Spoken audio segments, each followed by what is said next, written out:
पूर्णमिदं पूर्णात् पूर्णमुदच्यते पूर्णस्य पूर्णमादाय पूर्णमेवावशिष्यते।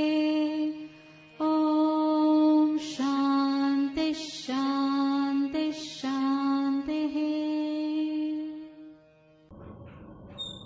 ॐ भद्रं कर्णेभिः शृणुयाम देवाः भद्रं पश्येमाक्षभिर्यजत्राः स्थिरैरङ्गैस्तुष्टुवांसस्तनूभिर्व्यसेम देवहितं यदायुः।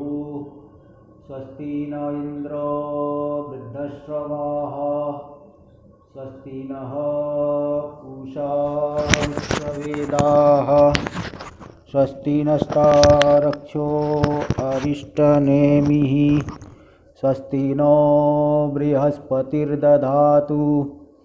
ॐ शान्ति शान्ति शान्ति। शङ्करं शङ्कराचार्यं केशवं बादरायणं सूत्रभाष्य कृतौ वन्दे भगवन्तौ पुनः पुनः। ईश्वरो गुरुरात्मेति मूर्तिभेदविभागिने व्योमवद्व्याप्तदेहाय दक्षिणामूर्तये नमः। ॐ शान्ति शान्ति शान्ति। श्री प्रेमपुरी अध्यात्म विद्या भवन मुंबई के दोनों ही परम पूज्य प्रातस्मरणीय महापुरुषों को प्रणाम करता हूँ। बड़ी प्रसन्नता का अवसर है कि हम लोग इस अध्यात्म विद्या भवन के माध्यम से प्रातःकालीन स्वाध्याय प्रवचन सत्र में मुंडक उपनिषद का विचार कर रहे हैं। इस मुंडक उपनिषद में द्वितीय मुंडक के द्वितीय खंड के पंचम मंत्र का विचार कल के सत्र में पूरा हुआ। इसमें बताया गया वो जो अक्षर परमात्मा बहुत ही दुर्लक्ष्य है, उसको लक्षित करना जानना बड़ा कठिन है। इसलिए नाना प्रकार की युक्तियों के द्वारा जिज्ञासुओं को श्रुति बोध करा रही है। तो प्रातःकाल के सत्र में ये जो संपूर्ण जगत के अधिष्ठान रूप से वो उस परमात्मा का कथन किया गया, वही जो है उसी में सूर्य चंद्र पृथ्वी सभी चमक रहे हैं, विद्यमान है। इंद्रियों के सहित प्राण भी उसी में निवास कर रहा है, आश्रित है। ऐसा एक परमात्मा को ही जानो, अन्य अनात्म वर्ग को मत जानो और अन्य अनात्म प्रतिपादक वाणियों को भी छोड़ दो, उधर ध्यान मत दो। यही अमृतत्व का हेतु है। उस आत्मा का ज्ञान ही अमृतत्व का हेतु है। ते बताए। फिर ये षष्ठ मंत्र भी आरंभ कर दिए थे। अरायु रथनाभव संहता। जैसे रथनाभि में अरा जो है जुड़े रहते हैं उसी में, इसी प्रकार जिसमें सभी नाड़ियाँ जुड़ी हुई है, देह व्यापिनी नाड़ियाँ जिसमें है, तो उसी हृदय में वो साक्षी रूप से विद्यमान है। नाना प्रकार की वृत्तियों का अनुसरण करते हुए, वृत्तियों के अनुसार आत्मा का रूप दिखाई पड़ता है। इसलिए वृत्तियों के अनुसार बहुधा जायमान, बहुत प्रकार से वो बोधित हो रहा है, उत्पन्न होता हुआ वृत्तियों से विशिष्ट मालूम पड़ रहा है। तो उस आत्मा को ओम आलंबन वाला हो करके उसका चिंतन करो, ओम आलंबन के माध्यम से चिंतन करो। स्वस्ति वह पाराय तमसः परस्तात्। तम से पार जाने के लिए तुम्हारा कल्याण हो, तुम्हारा मार्ग निर्विघ्न हो। देखिए कर्म मार्ग में, ज्ञान मार्ग में कर्म की श्रद्धा जो है एक प्रतिबंधक है, कई प्रतिबंधक है। विषय श्रद्धा, कर्म श्रद्धा। इसलिए एक श्लोक आता है पंचदशी में, रागो लिंगम अबोधस्य। चित्त व्यायाम भूमिषु कुतो साद्वलता तस्य यस्याग्नि कोटरे तरोह रागो लिंगम अबोधस्य। अगर हमारे हृदय में राग है तो समझ लीजिए वह अज्ञान का लिंग है, अज्ञान का ज्ञापक है। अज्ञान की वजह से ही राग होता है। धूम है तो वहनी जरूर होगी। अज्ञान से ही कामनाएं उत्पन्न होती है, इसलिए अज्ञान भी बहुत बड़ा कामनाएं बड़ा विघ्न है। अज्ञान का वह बोधक है। चित्त कहाँ पे राग होना अज्ञान का बोधक है? विषयों में। चित्त व्यायाम भूमिषु, चित्त जहाँ पे व्यायाम करता है मतलब जिसका चिंतन आदि करते रहता है, ऐसे विषय में राग होना यही अज्ञान का ज्ञापक है। इसी राग के माध्यम से और अज्ञान पुष्ट होते रहता है। इसलिए उदाहरण वहाँ दे, कुतो साद्वलता तस्य यस्याग्नि कोटरे तरोह। जिस तरु के कोटर में आग लग जाए उसमें साद्वलता हरित पर्णत्वम, उस तरु के पत्ते हरे हरे कब तक रहेंगे? जिस तरु में वृक्ष अग्नि लगी हो। इसलिए ये सब बहुत विघ्न है। इसलिए यहाँ पे आचार्य ने कह दिया कि तुम सबका विघ्न से कल्याण हो, विघ्न से रहित हो करके तुम अज्ञान के पार उतर जाओ। परस्तात यानी मेरे उपदेश के अनंतर, ज्ञान के अनंतर तुम जो है और ज्ञान उपदेश के अनंतर ज्ञान होने से पहले जो विघ्न है उस विघ्न से तुम्हारा कल्याण हो, विघ्न से रहित हो जाओ तुम, ऐसा बोल दिया। अब हम लोग भाष्य के माध्यम से विचार करेंगे। भाष्य देखिए, किंच अरायु यथा रथ नाभो समर्पिता अरा। जैसे रथ के नाभि में अरे समर्पित होते हैं, सब उसी में एकदम जाके एकीभूत हो, एकत्रित हो जाते। एवं संहता संप्रविष्टा यत्र यस्मिन् हृदय। इसी प्रकार जिस हृदय में पूरे शरीर से नाड़ियाँ आकर के एकत्रित हो गई है, समर्पित हो गई है। यस्मिन् हृदय सर्वतो देह व्यापिन्यो नाड्यस। चारों तरफ देह में व्याप्त नाड़ियाँ जिस हृदय में एकत्रित हो गई। तस्मिन् हृदय बुद्धि प्रत्यय साक्षी भूत एष स एष प्रकृत आत्मा अंतर्मध्ये चरति चरति वर्तते। उसी हृदय में बुद्धि प्रत्यय के साक्षी भूत, साक्षी रूप हो करके वह प्रकृत आत्मा हृदय के भीतर विद्यमान है। कैसे विद्यमान है? पश्यन् शृण्वन् मन्वानो विजानन् बहुधा अनेकधा क्रोध हर्षादि प्रत्ययर जायमानैव। देखता हुआ, सुनता हुआ, मनन करता हुआ, निश्चय करता हुआ, अनेक प्रकार से जो क्रोध हर्षादि प्रत्ययर जायमानैव, क्रोध हर्षादि प्रत्ययों के द्वारा जायमान के उत्पन्न होता हुआ सा वृत्तियाँ उत्पन्न हो रही। वृत्ति से विशिष्ट आत्मा भी उससे युक्त मालूम पड़ रहा है। क्रोधी, कामी, लोभी ऐसे मालूम पड़ रहा है। तो जायमान है, वो जायमान है। वास्तव में तो अनादिकाल से है और आत्मा का कभी नाश तो होता नहीं। तो भी इन वृत्तियों के माध्यम से वह उसमें एक विशिष्टता मालूम पड़ रही है। इसलिए वृत्तियों की उत्पत्ति से आत्मा की उत्पत्ति मालूम पड़ रही है। अंतःकरणोपाध्यनुविधायित्वात्, क्योंकि अंतःकरण उपाधि का वह अनुगमन करने वाला, अनुसरण करने वाला। इसलिए वदंती लौकिका, इसलिए लौकिक लोग ऐसा बोलते हैं। अंतःकरण उपाधि का अनुसरण करने वाले होने से लौकिक लोग कहते हैं कि देखो हृष्ट हो जाता है, क्रुद्ध हो जाता है, ये तो हर्षित हो गया, ये क्रुद्ध हो गया, वो नाराज है, हाँ वो लुब्ध हो गया है, मोह मूढ़ हो गया है। तो अंतःकरण की वृत्तियों के अनुसार आत्मा का रूप मालूम पड़ता है। तो तम आत्मानम, ऐसी जो हमारी आत्मा है, उस आत्मा को ओमित्येवम ओमकारालंबना संतो, ओम इस प्रकार से ओमकार आलंबन, ओम इत्येवम इस प्रकार से जानो, मतलब ओमकार आलंबन वाला हो करके जानो।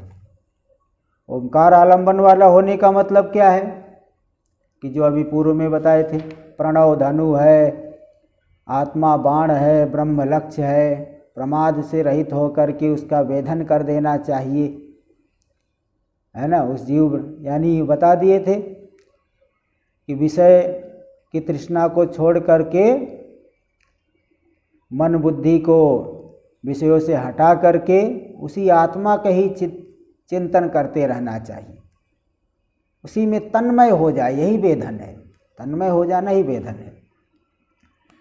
तो यथोक्त ओम इत्येवम ओंकारालंबना संतो यथोक्त कल्पनया, यथोक्त कल्पना के द्वारा, धनुरादि कल्पना के द्वारा, धनुष बाण आदि कल्पना के द्वारा उस आत्मा का, ब्रह्म का ध्यायत यानी चिंतयत, चिंतन करो। उक्तम च वक्तव्यम च शिष्येभ्य आचार्यण जानता, ये बात तो पूर्व में कह दी गई है, और पूर्व में कह दी है तो क्या आगे नहीं कहेंगे? ये तो बहुत गूढ़ विषय है, बहुत सूक्ष्म विषय है। सूक्ष्म विषय का तो बार बार शिष्यों के लिए कथन करना पड़ता है। जैसे लोक में भी लौकिक विद्या ग्रहण करते हैं, कोई गणित का सवाल गणित का अध्यापक बताता है, अगर कठिन सवाल है तो उसको बार बार बताता है। ऐसे ही जो है विद्यार्थी पढ़ते हैं, व्याकरण आदि पढ़ते हैं, तो कई कठिन बातों को बार बार बताना पड़ता है। इसलिए उत्तम वक्तव्यम च शिष्य, आगे भी कहेंगे शिष्य के लिए। कौन कहेगा? आचार्य ने जानता, जानने वाले आचार्य के द्वारा पूर्व में भी कहा गया है, आगे भी कहा जाएगा, कुछ बातें आगे भी बताएंगे। और शिष्य कौन है यहाँ पे? शिष्य कर्मी है कि निवृत्ति मार्गी है? कर्म मार्गी है कि निवृत्ति मार्गी है? क्योंकि कुछ लोग कहते हैं कि भाई ब्रह्म तो सर्वसामान्य है, कोई भी जो है साधना कर सकता है। साधना तो कर सकता है, लेकिन जब तक निष्काम नहीं होगा तब तक वेदांत श्रवण करने का उतना लाभ नहीं होता। वेदांत श्रवण का अधिकारी तो निष्काम पुरुष ही है, यानी निवृत्ति मार्ग वाला। सृष्टि के आदि में परमात्मा ने दो मार्ग बना दिए, प्रवृत्ति मार्ग और निवृत्ति मार्ग। क्या है प्रवृत्ति मार्ग? तो संसार में कुछ लोग चाहते हैं मुझे पुत्र मिले, वित्त मिले, हाँ, जाया में स्यात्, वित्तम में स्यात्, पुत्रों में स्यात्, तो मुझे पत्नी मिले, पुत्र मिले, धन मिले, मैं कर्म करूं, इन फलों की प्राप्ति करूं। तो जो फलों में को चाहते हैं, ऐसे लोगों के लिए परमात्मा ने प्रवृत्ति मार्ग की सृष्टि कर दी। गुरुकुल में अध्ययन करके, अध्ययन करने के अनंतर विवाह करके कर्म मार्ग में लगे, नित्य अग्निहोत्र आदि करे, संध्या तर्पण, देवताओं को तृप्त करे, पितरों को तृप्त करे।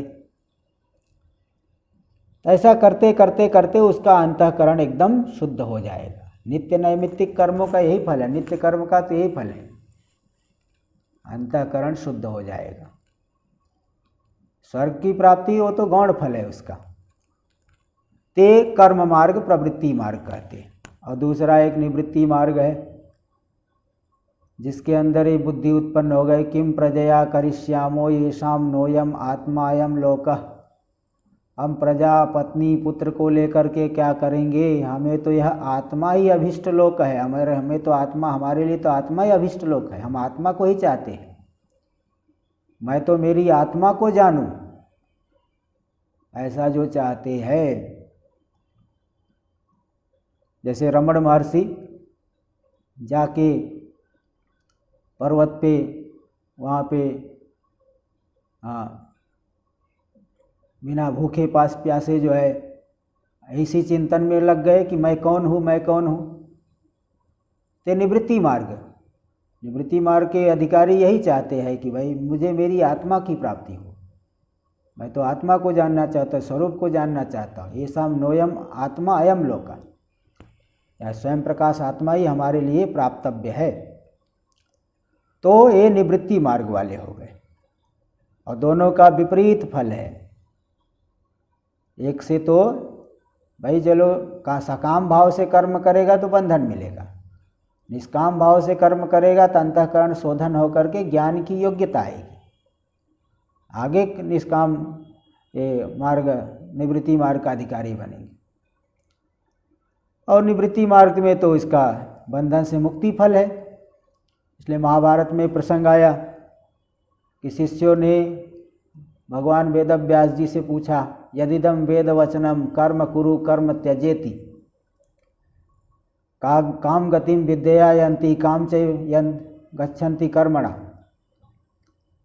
एतद्वै श्रोतुम इच्छामः। हे भगवान, ये जो वेद वचन आया है, कहीं तो आया है कि कर्म करो और कहीं आया है कर्म का त्याग करो, इसका क्या रहस्य है? काम गतिम विद्या यन्ति काम च गच्छन्ति कर्मणा, ज्ञान के द्वारा किस गति की प्राप्ति करते हैं, कर्मों से क्या क्या फल प्राप्त करते हैं, इन सबको हम आपसे जानना चाहते हैं, क्योंकि आपसे बढ़ कर के हमें कौन गुरु मिलेगा, तो आप हमें बताइए। तो भगवान वेदव्यास जी ने दोनों मार्गों का एकदम अलग अलग करके बता दिया फल। कर्मणा बध्यते जंतुर्विद्या च विमुच्यते तस्मात् कर्म न कुर्वन्ति यतयः पारदर्शिनः।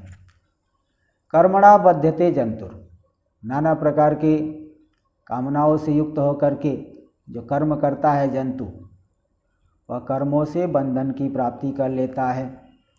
जैसे रेशम का कीड़ा रेशम बनाते बनाते रेशम के भीतर ही उसी में कैद हो गया और बाद में क्लेश पाता है, इसी प्रकार कर्मों से जो है फल के चक्कर में कर्म को करते करते संसार की प्राप्ति करते हैं। कर्म से जो है भोग कर्म की प्राप्ति करेगी, भोग के संस्कार से फिर कर्म करेगा, फिर भोग करेगा, फिर भोग से फिर कर्म, फिर भोग। भाई याग किया स्वर्ग गया, स्वर्ग से फिर नीचे आया, फिर स्वा याग किया फिर स्वर्ग गया, पाप कर्म किया नरक में गया। तीन लोगों के ही जो है चक्कर काटते रहता है जीव। इसलिए कर्मणा बध्यते जंतुर, बंधन की प्राप्ति करता है। और विद्या च विमुच्यते, विद्या जो है जैसे अंधकार प्रकाश को दूर कर दे, प्रकाश अंधकार को दूर कर देता है, प्रकाश दीपक जला दिए तो अंधकार दूर हो जाता है। इसी प्रकार एक ज्ञान रूपी जो प्रकाश है, स्वरूप के विषय में जो अज्ञान है, अपने आप को कर्ता भोक्ता शरीर वाला मानता है जीव, उस अज्ञान की निवृत्ति ज्ञान के द्वारा हो जाती। इसलिए विद्या च विमुच्यते, विद्या से पांचों कोशों से अतीत त्रिगुणातीत उस स्वरूप को जब जान लेगा तो वह संसार के बहिर्भूत हो गया, संसार मार्ग से बाहर हो गया। इस तरह से ये दो मार्ग बताए हैं। तो दोनों में अधिकारी अलग अलग होते हैं और दोनों की साधना भी अलग अलग प्रकार की है। तो यहाँ यही कौन यहाँ शिष्य है, तो ये तो निवृत्ति मार्गी। शिष्या च ब्रह्म विद्या विविदिषुत्वात् निवृत्त कर्माणो मोक्ष पते प्रवृत्ता। यहाँ जो शिष्य लोग हैं ब्रह्म विद्या के विविदिषु है, जानने की इच्छा वाले, इसलिए निवृत्त कर्माणो निवृत्त कर्म वाले हैं, निवृत्ति मार्ग वाले हैं। विधिवत उन्होंने कर्म का त्याग किया है। देखिए निवृत्ति कर्म वाले मतलब कि ऐसे ही छोड़ के चले आया, विधिवत जो है त्याग करना पड़ता है। भाई जो है गुरुकुल में अध्ययन करने के बाद, गुरुकुल में अध्ययन करने गए, यज्ञोपवीत हुआ, यज्ञोपवीत करा के अध्ययन किए, फिर विधिवत गृहस्थ आश्रम में गए, शास्त्रीय रीति से विवाह किए हैं, तो क्या ऐसे ही छोड़ के चले आएंगे? विधिवत संन्यास लेंगे। हाँ, जो पत्नी पुत्रों के प्रति जो कर्तव्य है उनको करके फिर संन्यास लेंगे। अथवा जिनको पहले से ही वैराग्य है तो गृहस्थ आश्रम में नहीं जाएंगे। तो विधिवत उन्होंने संन्यास लिया, शास्त्रीय रीति से संन्यास लेकर के। तो निवृत्त कर्माणो मोक्ष पथे प्रवृत्ता। तो शिष्य ब्रह्म विद्या के विविदिषु जानने की इच्छा वाले होने से निवृत्त कर्म वाले हैं, निवृत्ति मार्ग वाले हैं। विधिवत कर्मों का त्याग करके मोक्ष मार्ग में प्रवृत्त है, ऐसे शिष्यों के लिए आचार्य पहले भी बता चुके हैं, आगे भी बताएंगे।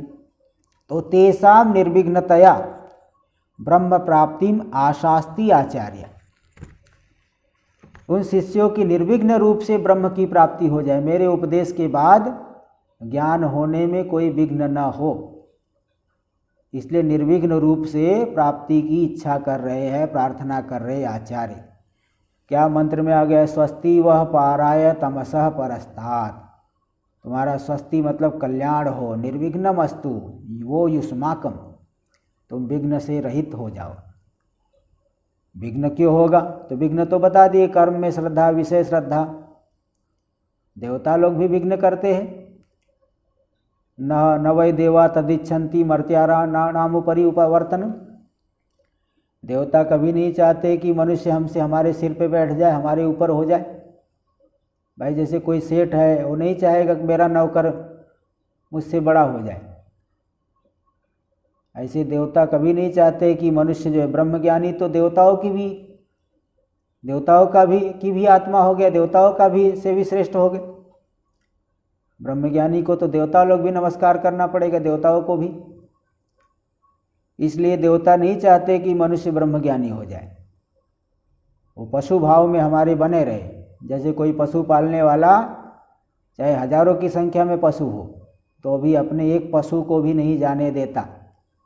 एक पशु गायब हो गया तो भले रात भर ढूंढते रहेगा, दिन भर ढूंढेगा, कहाँ गया, कौन ले गया।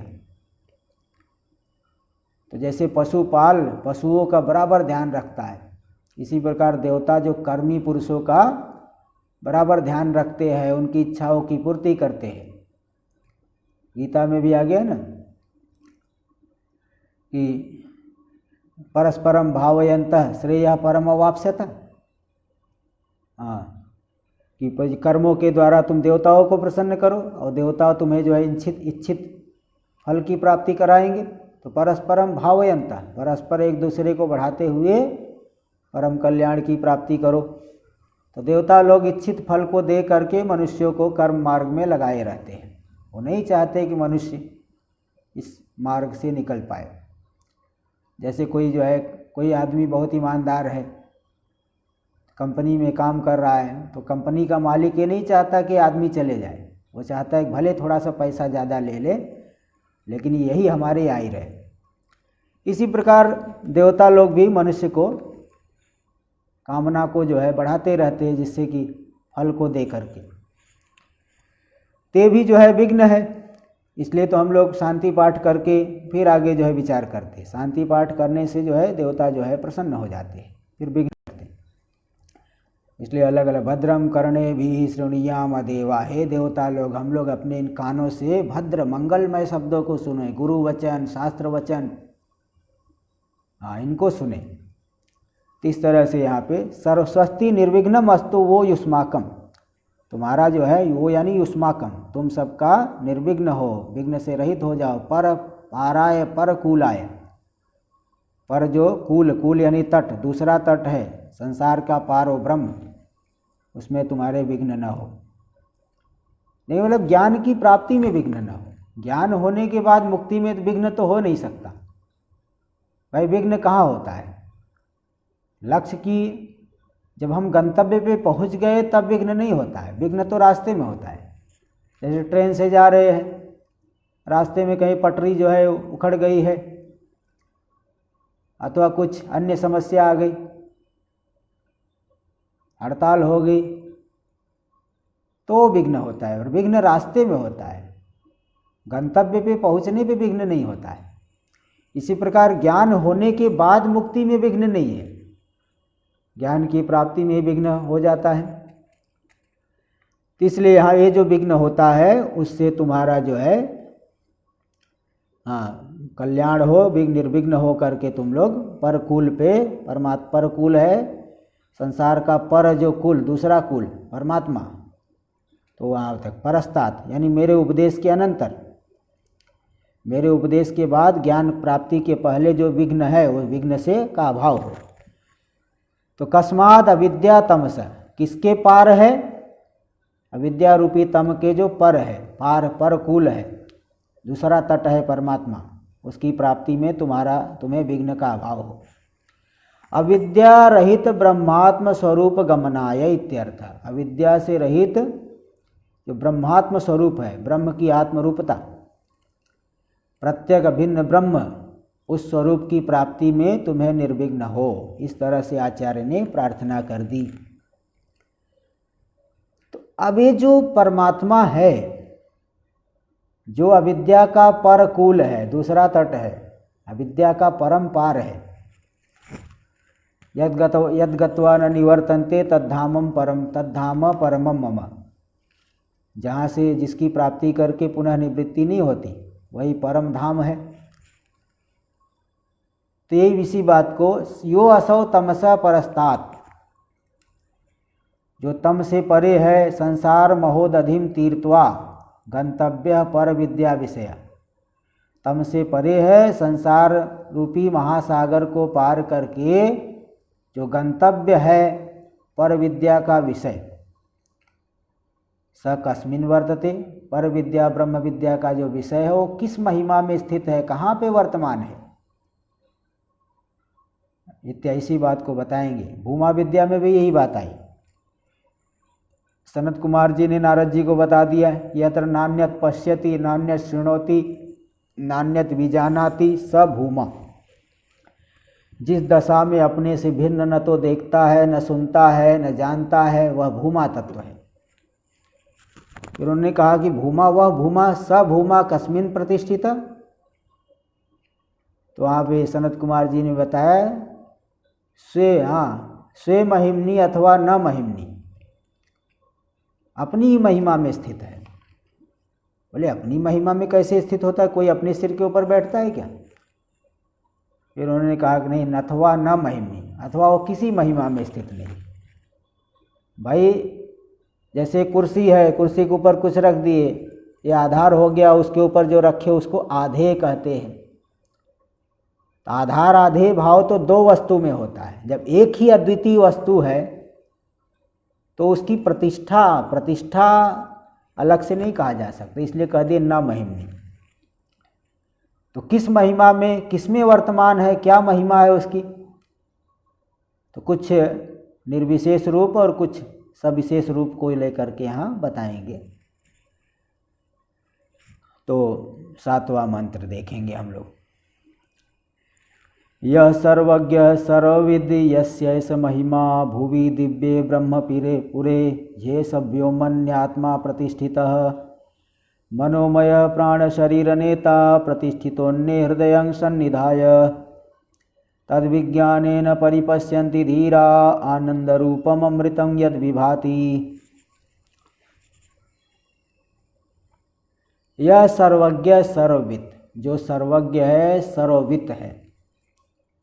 अब कोई कहे सर्वज्ञ और सर्वविद तो एक ही बात हुई? एक ही बात नहीं भाई, अलग अलग है। यहाँ दो धातु है, ज्ञा धातु से सर्वज्ञ, सर्वम जानाति थी सर्वज्ञ, और विद ज्ञाने, इस धातु से जो है विद ज्ञाने से सर्वविद बनता है। तो ज्ञा धातु सामान्य ज्ञान अर्थ वाली है, सर्वज्ञ मतलब सामान्य रूप से जो सभी को जानता है, और सर्वविद यानी विशेष रूप से जो सभी को जानता है। जैसे हम ऋषिकेश में रहते हैं तो ऋषिकेश को जानने वाले भी दो प्रकार के मिल जाएंगे। कोई तो ऋषिकेश को सामान्य रूप से सुन के रखा है कि हाँ उत्तराखंड में ऋषिकेश है, और दूसरा जो व्यक्ति यहाँ पे घूमा फिरा हुआ है इसको अच्छी तरह से जानता है कि ऋषिकेश में त्रिवेणी घाट कहाँ है, कैलाश आश्रम कहाँ है, भरत मंदिर कहाँ है। तो ये जो है विशेष ज्ञान हो गया। सामान्य रूप से सुन के रखे हो, सामान्य रूप से जानते हो, और विशेष रूप से जानना। तो परमात्मा जो है सामान्य रूप से भी पूरे संसार को जानता है, विशेष रूप से भी जानता है। तो यहाँ कुछ लोग शंका करते हैं कि परमात्मा अगर सर्वज्ञ है तो क्या जो जैसे कोई व्यक्ति भ्रांत है, रस्सी में सर्प देख रहा है, तो परमात्मा रज्जु रस्सी में सर्प को जानता, रज्जु सर्प को जानता है कि नहीं जानता है? अगर परमात्मा रज्जु में सर्प को जानता है तो जैसे जीव भ्रांत है तो परमात्मा भी भ्रांत हो गया। और अगर नहीं जानता है तो सर्वज्ञ कहाँ हुआ, सर्वविद कहाँ हुआ? ऐसी शंका करते। तो इसका समाधान आता है अन्यत्र, शास्त्रों में टीकाओं में आता है कि देखिए परमात्मा रज्जु सर्प को जानता है। किस रूप में जानता है? रज्जु सर्प रूप से जानता है कि देखो ये जीव इस रस्सी में सर्प को देख करके डर रहा है, भ्रांति ज्ञान। तो रस्सी में रज्जु सर्प को रज्जु सर्प रूप से जानता है, सर्प रूप से नहीं जान रहा है। जीव तो रज्जु सर्प को सर्प रूप से जान करके भयभीत होता है, डरता है, लेकिन परमात्मा रज्जु सर्प को रज्जु सर्प रूप से जानता है ना। इस तरह से नहीं कि जैसा जीव जो है सर्प रूप से जान करके भय खा गया, कि इसको सर्प में रज्जु सर्प की भ्रांति हो रही है, सर्प की रस्सी में सर्प की भ्रांति हो रही है, तो ऐसा जो है उस रूप से जानता है। इसलिए परमात्मा सर्वज्ञ भी है और भ्रांत भी नहीं कह सकते। और जीव तो अल्पज्ञ है, जीव तो अविद्या उपाधि वाला है, अविद्या मलिन सत्व प्रधान है, इसलिए स्वरूप के विषय में संशय विपर्य होता है। जीव को नाना प्रकार का संशय होता है, नाना प्रकार के विपरीत ज्ञान होते हैं। इस तरह से जो सर्वज्ञ है सर्ववित है, सामान्य रूप से भी सबको जानते, विशेष रूप से कोई भी जानते। तो यस्यैष महिमा भुवि, जिसकी यह महिमा है पूरी पृथ्वी में, कि पूरी पृथ्वी में सभी वस्तुएं, कोई भी वस्तु अपनी मर्यादा का पालन नहीं कर, मर्यादा का अतिक्रमण नहीं कर पाती। पूरी पृथ्वी का, पूरे ब्रह्मांड में सूर्य देखिए समय से उदित हो रहे हैं, चंद्रमा समय से उदित हो रहा है, समुद्र अपनी सीमा का उल्लंघन नहीं करते हैं, आकाश में न जाने कितने ग्रह नक्षत्र तारे घूम रहे हैं, कभी कोई जो है विप्लव नहीं हो रहा है, उपद्रव नहीं हो रहा है। तो जिसके शासन में पूरा का पूरा संसार नियत रूप से प्रवृत्ति कर रहा है, तो ये नियत प्रवृत्ति, नियमन करना, यही उसकी महिमा है, विभूति है ना। भाई जो है किसी एक छोटी सी संस्था को चलाने के लिए अध्यक्ष चाहिए। कोई सेना है, बिना सेनापति के वह बिखर जाती है, नष्ट हो जाती है। इसलिए नीति शास्त्रों में आया है, अनायका विनश्यन्ति नश्यन्ति बहुनायका। जो बिना नायक वाले हो वो भी नष्ट हो जाते हैं, और जिसके बहुत से नायक हो वो भी नष्ट हो जाता है। जिस सेना के 10 सेनापति हो तो 10 अलग अलग दिशाओं में खींच के ले जाएंगे, वही नष्ट हो जाएगी, सेना ही नष्ट हो जाएगी। और बिना नायक वाली सेना वो भी नष्ट हो जाएगी, कोई इधर जा रहा है, कोई इधर जा रहा है, अफरा तफरी का माहौल बन जाएगा। इसलिए कोई न कोई एक स्वामी होना चाहिए, शासक होना चाहिए, जिसके प्रशासन में सबकी प्रवृत्ति ठीक ढंग से होती रहे। तो जिसकी ये जो महिमा है कि सभी उसके शासन में धारित होकर के मर्यादा का उल्लंघन नहीं कर रहे, तो ऐसा एक नियामक मानना पड़ेगा। ये नियमित जो है नियमन करना, यही उसका ऐश्वर्य है, वही विभूति है। तो दिव्य ब्रह्मपुरे, जो दिव्य है, अत्यंत दिव्य, जो ब्रह्म की उपलब्धि का स्थान हृदय, ब्रह्मपुरे ये सब व्योमन्य आत्मा प्रतिष्ठिता। उस हृदयाकाश में, व्योम यानी हृदयाकाश में जो ब्रह्मपुर है, ब्रह्म की उपलब्धि स्थान, ब्रह्मपुर हृदय, हृदय के उस आकाश में, हृदयाकाश में यह आत्मा प्रतिष्ठित है, नित्य अभिव्यक्त हो रहा है, वहीं पे वह नित्य अभिव्यक्त है। मनोमय प्राण शरीर नेता, वह मनोमय, मन उपाधि वाला है, मन की वृत्तियों के द्वारा वह बोधित हो रहा है, लक्षित हो रहा है। भाई साक्षी को जानने के लिए साक्ष्य तो होना चाहिए, किसी साक्ष्य को लेकर के गवाह कहा जाएगा, साक्षी कहा जाएगा। साक्षी साक्ष्य सापेक्ष होता है, इसलिए मनोमय मतलब मनोवृत्ति, मन उपाधि वाला, मनोवृत्तियों के द्वारा ही प्रकट हो रहा है। प्राण शरीर नेता, प्राण की प्रधानता वाला जो शरीर है, लिंग शरीर, उसका नेता यानी उसको ले जाने वाले, एक शरीर से दूसरे शरीर में प्राप्त कराने वाला ही परमात्मा है। जीव जो है तृण जलायु का न्याय से शरीर को छोड़ करके दूसरे शरीर को ग्रहण करता है। एक शरीर को छोड़ा तो जैसे जोंक जो है पहले आगे वाला पकड़ करके फिर पीछे वाला छोड़ेगा, आगे मुंह जो है ऐसे आगे बढ़ करके फिर पीछे छोड़कर फिर आगे आएगा। ऐसे जीवात्मा जो है मरण काल में वह भावनाओं के द्वारा दूसरे शरीर को पकड़ लेते हैं, फिर दूसरे शरीर में चले गए। ते जो प्राण शरीर को ले जाने और प्राण की प्रधानता वाले सूक्ष्म शरीर है, उसको ले जाने वाला कौन? ये परमात्मा ही है। प्रतिष्ठितो अन्य, वह आत्मा परमात्मा अन्न यानी अन्न के परिणाम रूपी शरीर में हृदयम सन्निधाय, हृदय के सन्निहित होकर के, उस हृदय के सन्निहित होकर के अवस्थित है। तो तद विज्ञानेन परिपश्यन्ति धीरा, उस परमात्मा के विज्ञान से ही परिपश्यन्ति, परितः पश्यन्ति, पूर्ण रूप से जान लेते हैं, वही ज्ञानी कहे जाते हैं। आनंद रूपम अमृतम यद विभाति, तो यह आनंद रूप जो अमृत स्वरूप आत्मा है, जो हमारे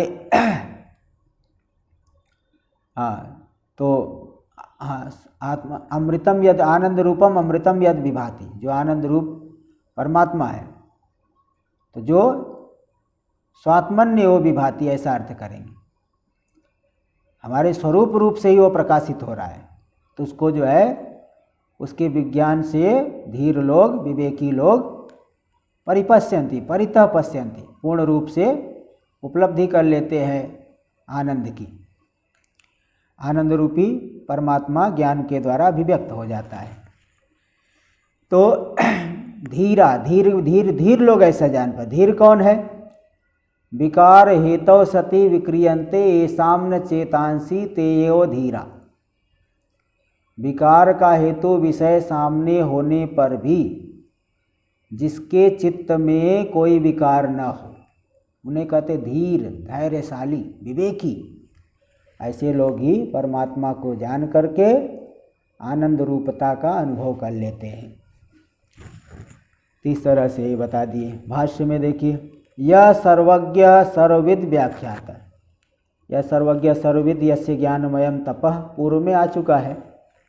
वहाँ पे इसकी व्याख्या सर्वज्ञ सामान्य रूप से जानते हैं और सर्वविद यानी विशेष रूप से भी सबको जानते हैं, ये व्याख्या हो गई। तम पुनर्विशिनष्टि, उसी को पुनः विशेषित कर रहे और विशेषण दे करके उनको और विशेष अच्छी प्रकार से बता रहे हैं। यस्यैष महिमा विभूति, यस्यैष प्रसिद्धो महिमा विभूति, जिस परमात्मा की यह प्रसिद्ध महिमा है, विभूति है, महत्ता है। कोसो महिमा, वह कौन सी महिमा है भाई, क्या किसकी बात कर रहे हो? तो बता रहे यस्य इमे द्यावा पृथिव्यो शासने विद्यते तिष्ठतः, यस्य शासने इमे द्यावा पृथिव्यो विद्यते तिष्ठतः, जिसके शासन में ही ये द्युलोक और पृथ्वी लोक, ये सभी के सभी धारित, नियमित होकर के स्थित है, जिसके द्वारा नियंत्रित होकर के स्थित है। अगर कोई नियामक न हो तो सब के सब कैसे नियमित होकर रहेंगे? 4 आदमी को नियमित नहीं कर सकते बिना किसी नियामक के, लेकिन इसके शासन में सब नियमित होकर के स्थित। सूर्या चंद्रमसौ यस्य शासने अलात चक्रवत रजस्रम भ्रमत, जिसके शासन में सूर्य और चंद्रमा ये दोनों के दोनों ही अलात चक्रवत, जैसे अलात चक्र कोई मसाल लेके ऐसे जोर से घुमाओ एकदम गोल दिखेगा, अलात चक्र के समान सूर्य चंद्र घूम रहे निरंतर, अजस्रम। कौन घुमा रहा है? तो वही परमात्मा जो नियामक, सबका हृदय, सबका अंतर्यामी, सबका नियामक, वही पूरे संसार की प्रवृत्ति कर रहा है। यस्य शासने सरितः सागराश्च स्वगोचरम नातिक्रामन्ति, जिसके शासन में नदियों का एक निर्धारित मार्ग है। कोई नदियाँ पूर्व की तरफ बह रही, कोई नदी जो है पश्चिम की तरफ बह रही है। उनका एक निश्चित मार्ग है। ऐसा नहीं कि जो है कभी पूर्व से पश्चिम में चले जाए, पश्चिम से पूर्व की तरफ जाने लग जाए, तब तो शहर भी पूरा डूब जाएगा। भाई जो है नदी के किनारे कितने ग्राम बसे हुए हैं, नदी के किनारे जो है ज़्यादा जनसंख्या बसी हुई है। तो अगर रास्ता छोड़ दे नदी, तब तो लोग डूब जाएंगे। नदी में बाढ़ आ जाने पे कितना जो है नुकसान हो जाता है, रास्ता ही बदल दे तो कितना जो है नुकसान हो जाए। लेकिन जिसके शासन में नदियाँ अपने मार्ग को अतिक्रमण नहीं करती, सागर जो है अपनी सीमा का उल्लंघन नहीं करते हैं। तथा स्थावरम जंगमम च यस्य शासने नियतम, इसी प्रकार स्थावर जंगम, पर्वत अपनी जगह पे है, जंगम गतिशील प्राणी जो है अपनी जगह पे रहते हैं, अपने अपने क्षेत्र में अपने अपने नियत क्रिया को करते हुए विद्यमान रहते हैं। तो जिसके शासन में नियमित है। तथा चर्तवो अयने अब्दाश्च यस्य शासनम नातिक्रामन्ति, ऋतुवे भारत देश में जो 6 ऋतुएं आती है, हाँ, ग्रीष्म ऋतु, वसंत ऋतु, ग्रीष्म ऋतु, वर्षा ऋतु, शरद, हेमंत, शिशिर ऋतुएं देखिए नियत समय पे आ जाती है। वसंत ऋतु आ गए, सब जो है वृक्षों में पुष्प पत्ते आ जाते हैं, एक नियत समय है।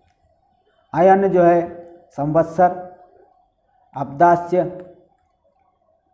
अयन मतलब उत्तरायण दक्षिणायन, अब्द यानी संवत्सर, ये सब देखिए नियमित रूप से चलते रहते हैं।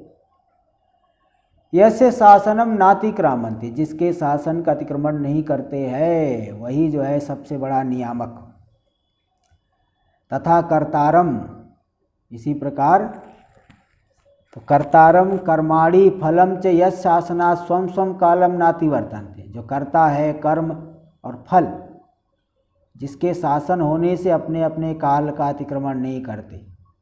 कर्ता भी अपने काल का अतिक्रमण नहीं करता है, कर्म और फल तो अपने अपने काल का अतिक्रमण नहीं करते। स एस महिमा, तो ऐसी जो महिमा है, सबका नियमन करना रूपी जो महिमा, उस महिमा वाला है यह परमात्मा। तो भुवि लोक में, इस पूरे संसार में, ब्रह्मांड में जिसकी महिमा से सब नियमित हो रहे, स एस सर्वज्ञ एवं महिमा देव, तो वह सर्वज्ञ है, इस महिमा वाले वह स्वयं प्रकाश आत्मा है, ऐसी महिमा है उनकी। और वह कहाँ नित्य अभिव्यक्त हो रहे हैं, वैसे तो पूरे संसार में ही परमात्मा है। भाई पत्थर में और हम में क्या जो है अंतर है, वहाँ भी सत्ता है, यहाँ भी सत्ता है, लेकिन चिदाभास पत्थर में नहीं है, जीव में, सूक्ष्म शरीर में है, हृदय में है, चैतन्य का प्रतिबिंब। तो एक विशेष उपाधि हो गई, इसलिए यहाँ बता दिए कि दिव्य ब्रह्मपुरे, जो दिव्य ब्रह्म का पुर है, ब्रह्म की उपलब्धि का स्थान, ब्रह्म का निवास स्थान। हाँ देखिए, दिव्य द्योतनवती, द्योतन वाले प्रकाशमान, जो सर्वबौद्ध प्रत्ययकृत द्योतने ब्रह्मपुरे, सभी बुद्धि के प्रत्ययों के द्वारा जहाँ पे द्योतन हो रहा है, ऐसे जो ब्रह्मपुर, ब्रह्म का पुर, हृदय पुंडरीक, हृदय कमल, तो ब्रह्मणो अत्र चैतन्य रूपेण नित्य अभिव्यक्तत्वात्, उसी हृदय में चैतन्य रूप से ब्रह्म नित्य अभिव्यक्त है, इसलिए ब्रह्मणः पुरम हृदय पुंडरीकम। ब्रह्म का पुर कौन होगा? हृदय पुंडरीक, हृदय कमल। जैसे राजा भी किसी राज्य में कहीं रहता है, राजा नगर में रहते तो किसी विशेष स्थान पर किला बना हुआ है, किले में जो है राजा का महल है, तो राजा की भी एक विशेष स्थान है। भाई भारत के राष्ट्रपति किसी विशेष जगह पे रहते हैं, राष्ट्रपति भवन है, प्रधानमंत्री निवास है, सबका एक विशेष विलक्षण अलग अलग स्थान है। ऐसे ब्रह्म का भी एक नित्य उपलब्धि नित्य अभिव्यक्ति स्थान हो गए हृदय रूपी पुर, ब्रह्म का पुर। ब्रह्मणो अत्र चैतन्य रूपेण, तो ब्रह्म तो यहाँ चैतन्य रूप है, इसलिए चैतन्य रूपेण नित्याभिव्यक्तत्वात्, उसी हृदय में, अत्र हृदय, इस हृदय में ब्रह्म चैतन्य रूप से नित्य अभिव्यक्त होने से ब्रह्मणा पुरम हृदय पुंडरीकम, ब्रह्म का पुर कौन हो गए? हृदय कमल। तस्मिन् यद वो व्योम, उस हृदय कमल में जो हृदयाकाश है, स्वल्प छोटा सा आकाश है, तस्मिन् व्योमनी आकाशे, हृदय पुंडरीक मध्यस्थे, हृदय कमल के मध्य में स्थित जो आकाश है उसमें प्रतिष्ठिता युवा उपलभ्यते, प्रतिष्ठित के समान वह परमात्मा मालूम पड़ता है, नित्य अभिव्यक्त मालूम पड़ रहा है वहाँ पे। तो इसलिए प्रतिष्ठित है। तो नहीं आकाशवत सर्वगत से गतिरागति ही प्रतिष्ठा व अन्यथा संभवती, आकाश के समान जो व्यापक है उसका गमनागमन आगमन प्रतिष्ठित होना अन्य प्रकार से नहीं हो सकता। आकाश व्यापक, उसको हिला नहीं सकते, इधर से उधर नहीं कर सकते। ऐसे आकाश के भी जो व्यापक है, आकाश से भी अधिक व्यापक है, सर्वगत है, उसमें गमनागमन अथवा प्रतिष्ठा अन्य प्रकार से संभव नहीं है, तो अभिव्यक्ति ही प्रतिष्ठा है। आगे का विचार हम लोग कल के सत्र में करेंगे। ओम भद्रं कर्णेभिः शृणुयाम देवाः, भद्रं पश्येमाक्षवीर्यजत्राः, स्थिरैरङ्गैस्तुष्टुवागुंसस्तनूभिर्व्यसेम देवहितं यदायुः। स्वस्ति न इंद्रो वृद्धश्रवाः, स्वस्ति नः पूषा विश्ववेदाः, स्वस्ति नस्तारक्षो अरिष्टनेमिः, स्वस्ति नो बृहस्पतिर्दधातु। ओम शांति शांति शांति। शंकरं शंकराचार्यं केशवं बादरायणं सूत्रभाष्यकृतौ वन्दे भगवन्तौ पुनः पुनः। ईश्वरो गुरुरात्मेति मूर्तिभेदविभागिने व्योमवद्व्याप्तदेहाय दक्षिणामूर्तये नमः। ओम शांति शांति शांति। ओम नमः पार्वती पतये, हर हर महादेव।